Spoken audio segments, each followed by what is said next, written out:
We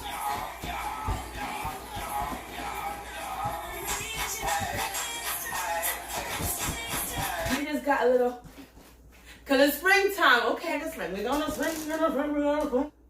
Welcome back. No, you can see the sun. You can feel a little bit of the droplets on you. And it smells like the world is opening back up. Judgment-free zone, because we've been in a pandemic all year. So we're not going to act like we don't need that comfort and that soul. You know what I mean? But we also need them greens. We need to be light on our feet to enjoy the heat. I bougie meal, but don't go ahead spending all that stimulus. Okay? You little dirty dog. Alright guys, don't go nowhere. I am done. I am done with that being said. Let's get into this video. Let's get into this good yummy recipe.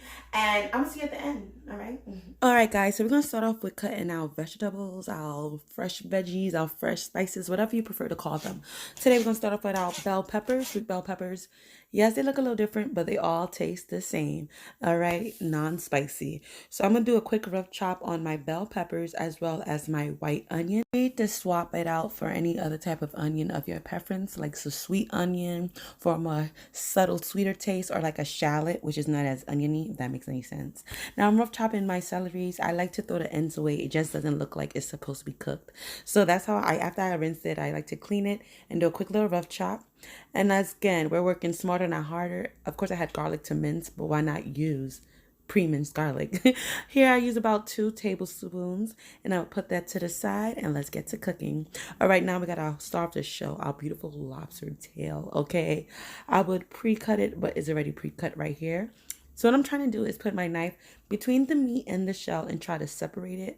And let me tell you something, this lobster was not giving in at all. And that, you're going to see the little tussle and bustle, and that's exactly why I kind of got out of frame. But technically, basically, not technically, but what I'm technically trying to do, well, basically, technically, okay, guys, you get what I'm trying to say.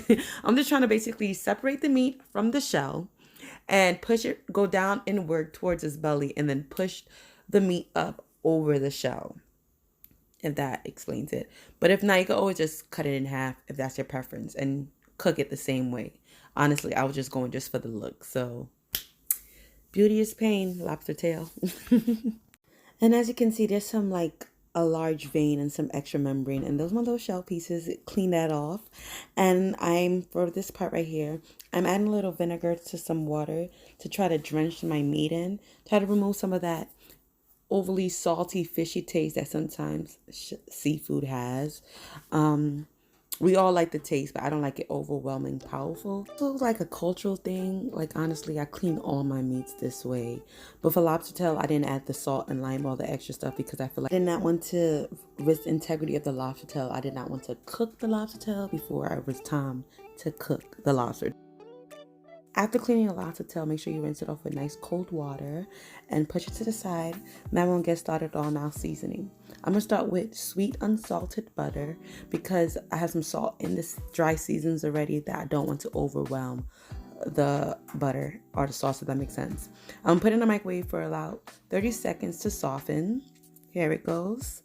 See, it's soft enough, but it still have hard pits in it because I don't want it to be too hot to, like I said, start cooking the lobster. Now I'm gonna add some Creole seasoning, Cajun seasoning. This is my favorite brand at the moment, which is Louisiana. Here it goes. Feel free to use McCormick or anything else. Now I'm adding some black garlic seasoning as well, and a touch of garlic seasoning.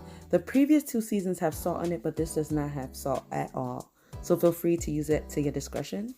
And of course, some paprika for a nice little pop of color and the little hint that smoky taste that sometimes you taste if you have sensitive taste buds, or a good paprika. And of course, some great fresh cracked black pepper. There's nothing like freshly cracked black pepper at all. Nothing. Now get your best paper napkin, paper towel, and just bolt your lobster dry. Make sure it's not a thin piece because you don't want to have piece of paper in your lobster. But if you do, if that's all you have, make it work. So right here I'm just patting my lobster dry as well as I can, and just take a nice whisk at that butter sauce. Get all those flavors nicely mixed in there and infused with one another. All right, now we're gonna season our lobster tail with the buttered sauce, the dried buttered glaze, the marinade, whatever you prefer to call it. You could either use the brushing method or use your hands and just rub it. Make sure that you get all sides of the meat, just like any other meat. Season the top and the bottom. And here's our beautiful lobster tail. Hi. If you can see it from the front, wait till you see it from the back. Hey, back. All right, Doja Cat. On our beautiful preheated cast iron, we're going to add 2 tablespoons of sweet unsalted butter as well. So I'm going to speed this up because I'm browning the butter and that takes some time. But make sure you have the fire at a consistent rate, not too high, and keep an eye on it because brown butter can burn very easily. Once you start seeing the little brown fragments in the butter, as you can see like in the corner on the spoon, then feel free to toss the rest of things in because the butter is nutty enough for that Creole feel that I like, that I feel like is in mainly all the Creole dishes that I have tried as yet, like gumbo, etouffee, all that. That's how they got that nice little dark roux color. So brown our butter a little bit to provide some nuttiness, as you can see here. And now we're going to get to the sauteing of the sauce. Now that we added our onions, bell peppers, and celery, give it a quick saute. I'm going to cook it until it's a little translucent. But in the meantime, I'm going to add some of this butter season that we made in the beginning that we added to our lobster. I'm going to add about a teaspoon or 2 into the mix and give it a quick stir and just open up the dry flavors and the wet flavors and just everything just to make it just combine together and just, you know, become something amazing. All right, now I'm going to just push this to the side only because my pan, the fire is higher on one side for some reason. So my train of thinking is, all right, let me just put everything on this side. It'll cook a lot faster and in unison. We'll see. So here I'm going to add some sun-dried tomatoes and olive oil. If I had some fresh tomatoes, I would have gladly used those instead, but I did not have any at hand. If I had some plum, some Rama, or even some canned tomatoes, those would have been great for this dish, but make it work with what you have. Okay, I cut mine's rough choppily just like I did the bell peppers and the onions, and I'm going to give it a quick saute, quick stir. Don't get distracted, guys. Don't get distracted like I did here. You can see some nice little pits, but it's okay. It did not alter the sauce at all. So that's why I didn't toss the whole thing. I was just like, listen, this is good. In real life, we make things work. Things happen. But does it diminish the value of anything? No. So keep going. But pay attention to your sauce, please. And yes, I added a whole can of cream of mushroom soup. Yes, you did not. Your eyes are not tripping. No, and your taste buds gonna be like, oh my God. But honestly, this is a great hack, especially during this pandemic, okay? Milk spoils, half and half spoils, creamer spoils, whipping cream spoils. The cream of mushroom is here for a while, okay? So I threw that in the pot, add some white wine. I had boxed wine at the moment, which was Chardonnay, so I thought outside the box and was like, why not? Get it? All right, anyways. Feel free to use any type of white wine.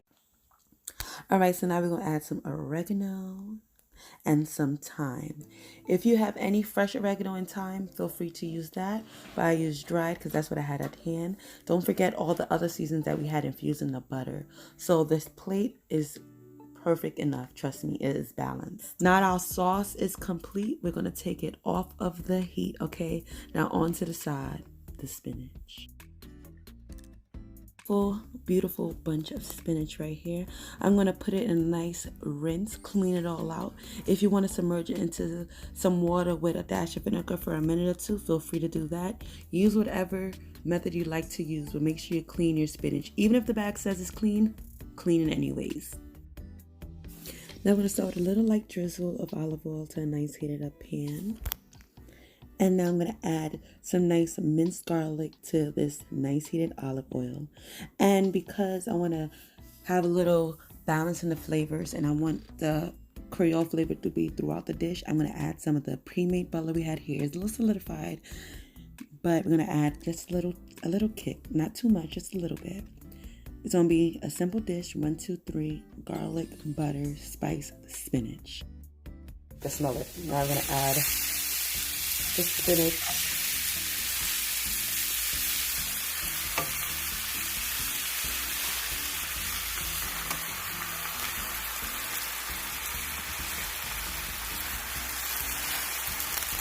And don't worry about the spinach, quote unquote, overcrowding the pan. Trust me, spinach never overcrowds any pan. Look at me deceiving. You're going to see how this spinach transform in 1, 2, 3. Oh, baby, spinach it smells so good, guys. Woo! So now, we don't want to overkill our spinach. We want to still have some of the nutrients. You see all the seasons are in there. Still a nice vibrant color. It's time to turn the fire off, set it aside, and let's get to the main, which is the lobster tail. So you're going to start the seafood because this is the setting I want. I want it to 380 degrees. If you have an oven, you can do the same exact thing. Could you see it? Bam, bam, bam, 380. I don't want it at 10 minutes. No, that's far too much. I'm putting at least 6 minutes because my tail is not that big. Okay, my tail is not that big. So at 380 degrees, open up that basket. Spray that basket. Like that. And let our lobster get on in there. Like so, like that.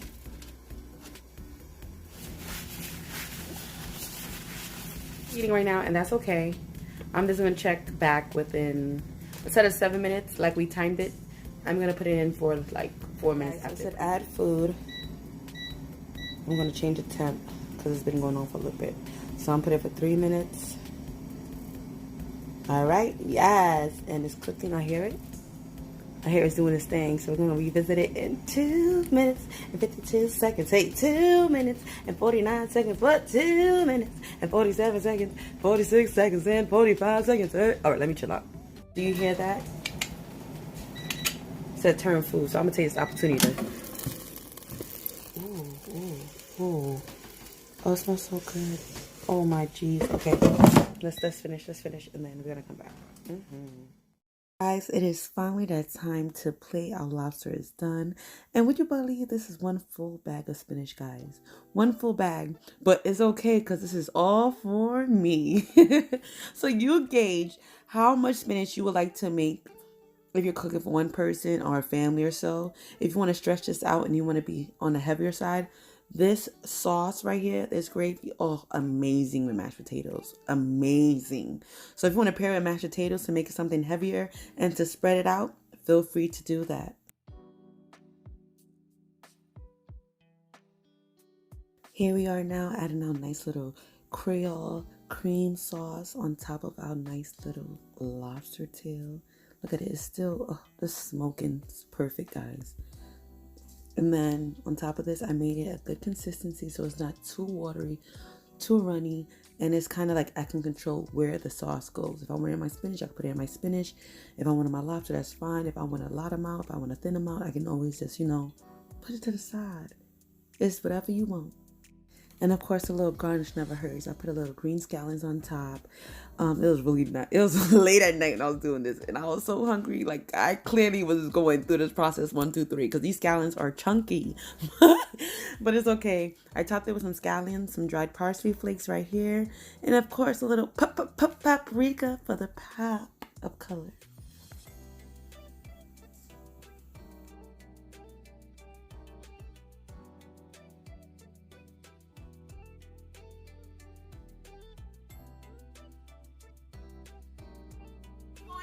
You're still here, so that means you like what you're seeing, come join me. So like, share, and subscribe, okay? And comment down below. Tell me anything, all right? Let me know down below how you feeling, what you want to eat, what you want to see, what you have a taste for. I'm all open ears, baby. All right, please don't be shy. Okay, feel free to join me on all my other social media platforms with the comments. And don't be shy. Feel free to join me on Instagram or all my other social media. See you in the next video. Bye.